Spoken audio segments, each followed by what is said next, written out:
Monsieur le Président, personne croit l'ami du chalet du Premier ministre et membre de la Fondation Trudeau, David Johnston, quand il essaie de camoufler la réalité de l'ingérence de Pékin pour supporter le Parti libéral et le Premier ministre pendant 10 ans. Pour renforcer et rétablir la confiance des Canadiens envers notre système démocratique, va-t-il finalement congédier son ami de la Fondation Trudeau pour déclencher une vraie enquête publique? Oui ou non? Le très honorable Premier ministre. Le chef de l'opposition prétend vouloir connaître les faits. Il dit que c'est une enquête publique qui est la seule façon de connaître la vérité, mais il refuse carrément d'apprendre la vérité. Les services de renseignement lui offrent un briefing pour mettre à jour sur tous les faits, toute l'intelligence sous-jacente à cette préoccupation d'ingérence étrangère, et il refuse, il choisit l'ignorance pour pouvoir continuer ses attaques sans fondement sur notre ancien gouverneur général. L'honorable chef de l'opposition. It's really an all-in act with this guy. What he wants, what he says is, there's nothing to see here, so why don't you come into a dark room and see it, and then we'll commit you to an oath of secrecy so you can walk out and tell Canadians that you can't tell them anything at all. That's effectively what he's saying. We don't need more people to keep secrets. We need more people telling the truth. Why won't he launch a public inquiry to do that? The Right Honourable Prime Minister.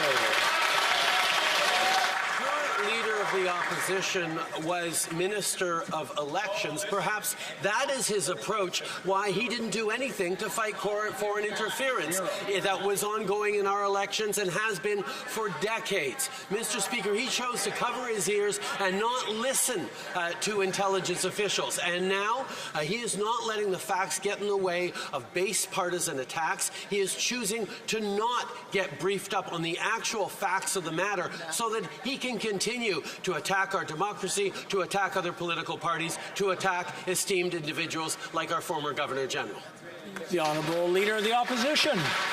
Canadians need the facts. Everyday Canadians. They don't need to have just a Prime Minister keeping secrets and then have that same Prime Minister force other people to keep his secrets as well, Mr. Speaker. You know, this Prime Minister said he admires the basic Chinese communist dictatorship.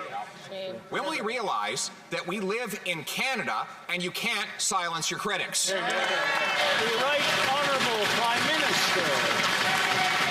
Mr. Speaker, the Leader of the Opposition is entitled to his opinions. He's just not entitled to his facts.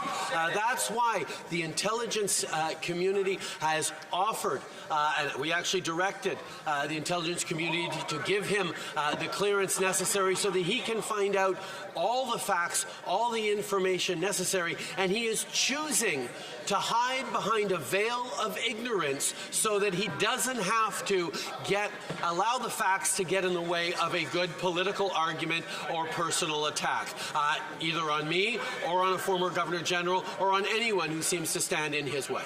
Hear, hear.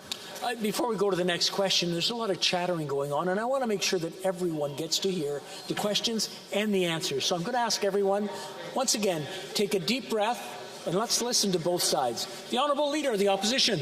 He wants facts. Well, here's a fact. He would have me commit to following Section 12.1 of the National Security and Intelligence Committee Act, which would not only strip away my ability to speak about this matter, but would ban me from doing it right here on the floor of the House of Commons. That is a fact. The real question is, what is he so determined to hide? We know Beijing helped him in 2 elections. We know Beijing gave donations to his Trudeau Foundation. Is that why he's so determined to silence his critics and keep these secrets? The Right Honourable Prime Minister.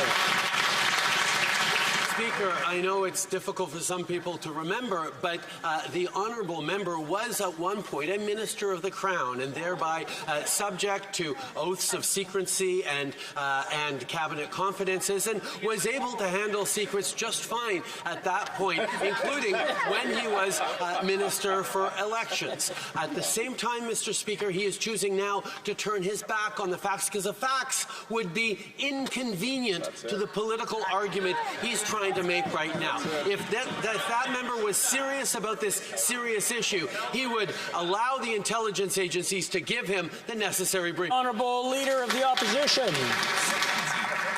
Il dit il n'y a rien qui est caché. Mais je vous invite de regarder tout ce qui est caché. Et après ça, vous allez aller devant les médias pour dire je peux rien dire. Ça donnerait aucune autre information aux Canadiens, aux citoyens qui s'inquiètent du perte de l'indépendance de notre système démocratique. Donc, finalement, va-t-il arrêter de se cacher en arrière de son ami, de la Fondation Trudeau, et enfin déclencher une enquête publique? Très honorable, le Premier ministre. Monsieur le Président, le chef de l'opposition démontre qu'il n'a aucune compréhension de comment ça fonctionne dans notre système de sécurité et dans les responsabilités de parlementaires. Par exemple, les parlementaires sur le comité des parlementaires sur le renseignement et la sécurité voient toute l'information au complet et ensuite écrivent des rapports qu'ils partagent avec le Parlement pour dire comment ils évaluent si ces processus ont été bien faits, s'ils sont d'accord avec les processus ou non. Ça existe déjà. Alors, il est en train de créer des raisons pourquoi il doit rester dans l'ignorance pour pouvoir attaquer.